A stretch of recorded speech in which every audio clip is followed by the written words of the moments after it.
region cold, where she can come to a warmer climate so she can regain her strength, or she will die.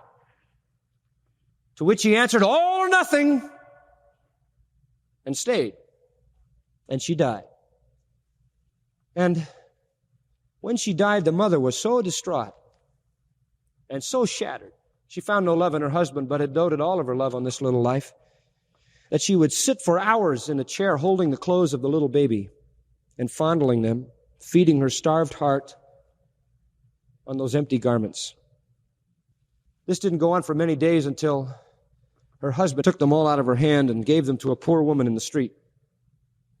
But his wife had tucked underneath her a little bonnet which she kept as the last vestige of a memory. He found that and gave that away too, and gave her a speech on all or nothing. And in months, she died of grief. What stupid insensitivity. That kind of thing unmellowed is only tragic. You can be insensitive to the people around you in a tragic way. I think of Billy Sunday, the great evangelist. All of his children died in unbelief. All of them. Utterly insensitive to the ones around him while he was winning the world. There are many pastors and evangelists and Christian people who aren't even listening to what's going on in their own house and the people around them, who are so oriented to the task that they miss the people. Zeal with insensitivity is so cruel. And James had to be refined. I mean, he had to get from the place where he said, just burn them up, Lord, if they don't cooperate. Burn them up. To the place where he cared. Finally, the last individual, and we're not going to spend much time on him. We'll see him. He intersects the story throughout the New Testament because of the fact that he wrote the Gospel of John, 1st, 2nd, 3rd John, and Revelation. But I want to have you at least briefly meet John, James' brother. Now, may I hasten to add, we think about John, we think about some meek, mild, pale-skinned, effeminate guy lying around with his head on Jesus' shoulder, sort of looking up with a dove-eyed stare, with little skinny arms, you know. And you've missed it, folks, if that's what you think. He was in all those incidents about James that I just read you.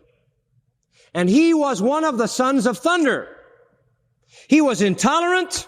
Burn him up, Lord. He was ambitious. I want the seat on your right and left. He was zealous. He was explosive. But I think not quite as much as James. James seems to be the prominent one, and John does seem to have a side to him. I mean, at least John lasted. He lived till nearly the year 100. He outlived everybody. He was explosive too. Now, it's interesting to note that the only time he appears alone by name in the Gospels, you know what he's doing? He's mad at somebody. That's right, John. Who's he mad at? Some guy who was casting out demons. In Mark 9, why was he mad? He said to Jesus, he said, there is a man casting out demons and he's not in our group. He's not in our group. I forbade him to do that. I told him, listen, fella, cool it. You're not in our group. He was sectarian. I mean, he was narrow-minded. John says, Lord, I told him to be quiet because he wasn't in our group. Now, wait a minute. That's unbending. That's narrow. That is ridiculous intolerance. Well, that was John. But you know something? That became a strength in his character because he also had a tremendous capacity for love. And you show me a man who has a great capacity for love and no sense of the truth and no limits and no guidelines and no strong convictions, and I'll show you a disaster of tolerance and sentimentality.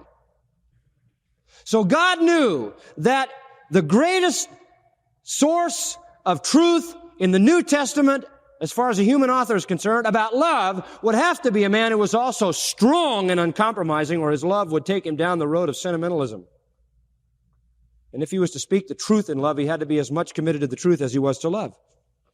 And so you find two things that stand out in John's life: the word love and the word witness. 80 times he uses the word love. 70 sometimes the word witness in one form or another. He was always the witness to the truth and always the teacher of love. And so he is the personification of speaking the truth in love.